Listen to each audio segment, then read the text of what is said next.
Of the three follies that we're featuring on this video, I must admit my favourite here is Keppel's column. It stands aloft on the southern aspect of the Wentworth Woodhouse estate at a place called Coppice, and it was the wish of the 2nd Marquess of Rockingham, Charles Watson Wentworth, that such a structure should be here. He contacted that famous architect John Carr of York. They got their heads together, and the first plan that they came up with looked nothing at all like this. The first plan resembled a 4-storey tall pedestal with a large obelisk on top. So John Carr was contacted, they got their heads together again, they muted 1 or 2 more plans, and eventually they came up with what we see now, which is more like a Greek column than what he first envisaged.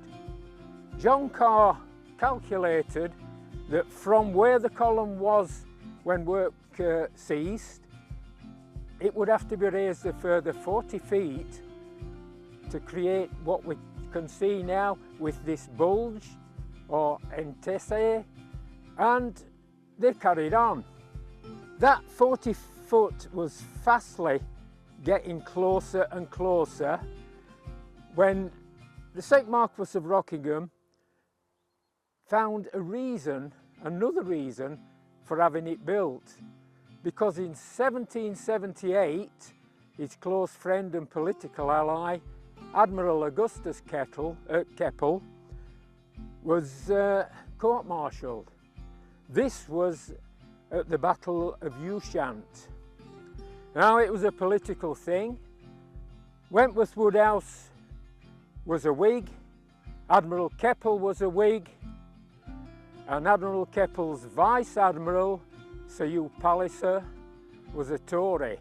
So the ugly head of politics started to rise. Now Palliser, he pursued this court-martial on his admiral. It took place. Thankfully, Admiral Keppel was acquitted, and to celebrate his acquittal, Charles Watson Wentworth, 2nd Marquess of Rockingham, named the column in his honour. It's the only folly within Wentworth Park that is dedicated to anyone. Keppel's column underwent a major renovation in 2021.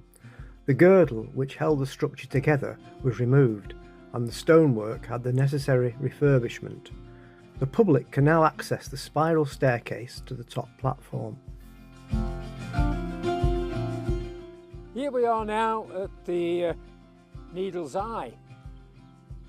Fantastic pyramidal shaped building, OG arch, but we can't put a positive date on it.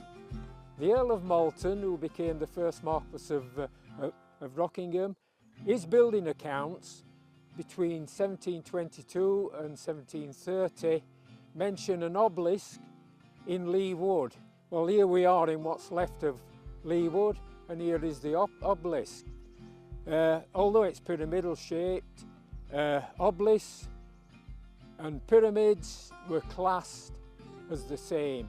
If they sloped upwards and they were 3 or 4-sided, they were either obelisks or pyramids. It's got a bit of a legend about it. It was stated that the Earl of Malton had it built to win a wager that he could drive a coach and horses through the eye of a needle.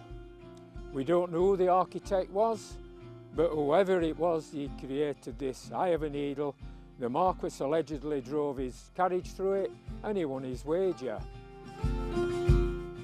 Further on in time, the 7th Earl Fitzwilliam tried to prove that this could be done, and he drove a coach and horses through it, so it could be done. Basically what this does on this ridge, it marks the routing from the north to Wentworth Woodhouse. Over to the north we have a track that goes down through Rainwood Wood, down to Lyons Lodge, and then ends on towards Doncaster and the Great North Road, and southwards it leads down to the North Lodge and directly into the estate and to the house. On the east side of Needle's Eye we have evidence of musket ball shot. Now whether this was used by the children of the house or something more sinister, we will never know.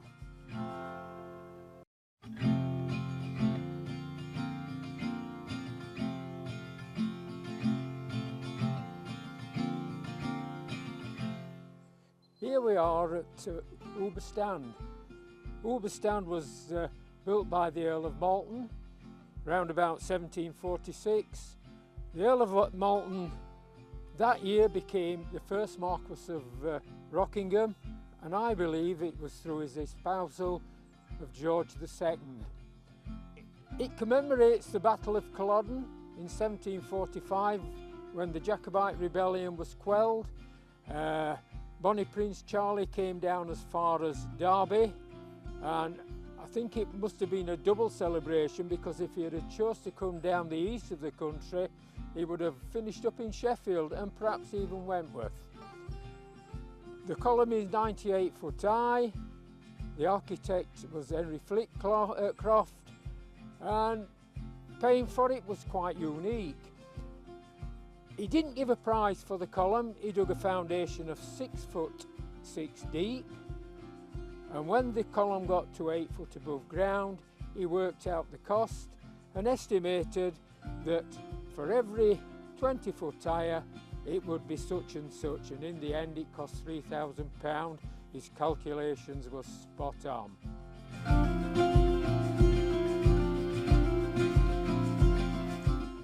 Look out for our video about the Rockingham Monument, and don't forget to subscribe to our YouTube channel.